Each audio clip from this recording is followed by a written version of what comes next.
Eh, Ah, là, voilà ça l'attaque, bouge. avec un coureur de la formation Boransgreux. Une équipe où l'on retrouve Lennart Kamna, Giovanni Aleotti, Emmanuel Bourgman, Matteo Fabro. Et c'est sorti derrière, regardez. On a suivi ce coup-là avec les grosses formations. Hein. Et il s'agit de Lennart Kamna en personne. Hein. J'étais pas certain. C'est bien Lennart Kamna qui vient de passer à l'attaque, 4e du côté de Jaén il y a quelques jours. Ouais, puis il y a d'autres coureurs qui sont sortis. Ouais, c'est sorti avec les équipes Astana notamment. Ouais, des grosses formations qui ont. Même un coureur de l'équipe Bahreïn Victorious. Ouais, oh, il est en train de les déposer. C'est un mouvement intéressant. Et puis il marche, Lennart Kamna. Ah oui, ça marche pas mal. Pas mal du tout, même pour Lennart Kamna, là, qui est très très bien sorti.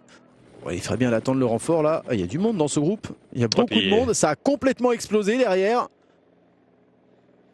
Alors, est-ce qu'Alessandro Covi est toujours là, le maillot jaune, David? Il est en avant-dernière position là-bas, je crois. Ah ouais, non, ça a complètement explosé. Il a complètement explosé. Et Alessandro Covi qui va se retrouver esselé désormais. Il n'a plus personne. La course qui est en train de s'emballer. Il aura fallu attendre cette dernière difficulté non répertoriée. Est-ce que c'est Miguel Angel Lopez qui est là? Simon Yates qui est là, Miguel Angel Lopez. C'est sorti en costaud. C'est sorti en très costaud, on est à 33 km de l'arrivée et cette course qui s'emballe maintenant. Il y a d'abord eu cette accélération de Lennart Kamna, ça a donné des idées à tout le monde. Et dans cette dernière difficulté, eh bien Alessandro Covi est peut-être en train de tout perdre. Le voici Simon Yates qui se retourne. Et il a de la compagnie, et de la très belle compagnie. Est-ce qu'on va s'entendre? Est-ce qu'on va collaborer là avec les 4 grosses formations? Bike Exchange, Ineos, Astana et Bahreïn Victorious.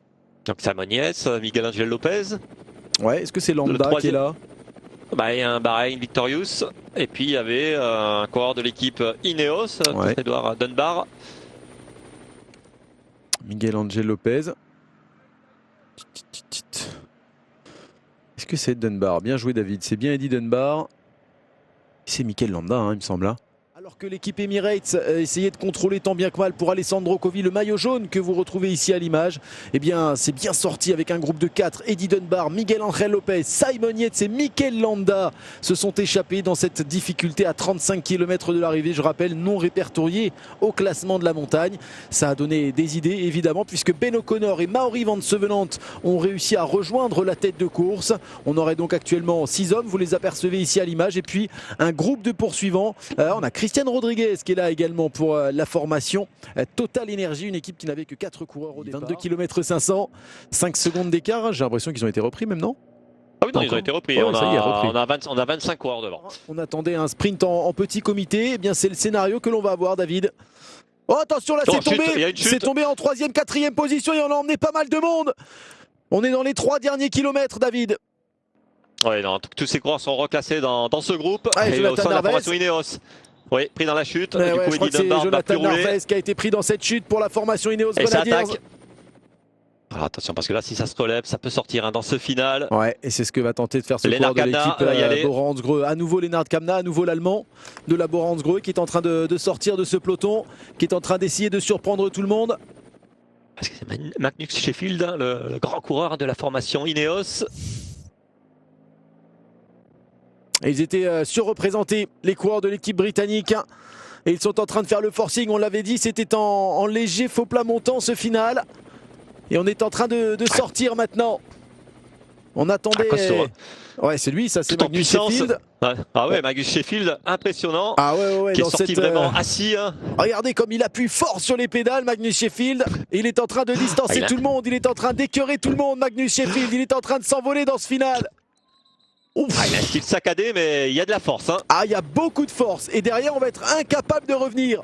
À ce rythme-là, il va aller s'offrir la victoire. On attendait Jonathan Narvaez, mais il est tombé à 2 km 500 de l'arrivée. Ah, mais là maintenant, on va pas le revoir.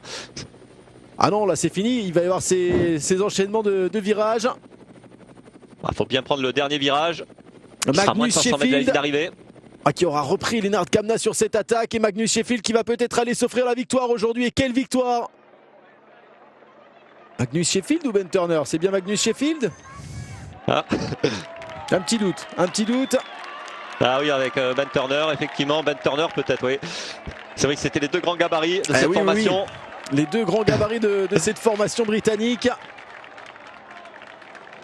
Mais quelle étape! La victoire pour la formation Ineos Grenadiers.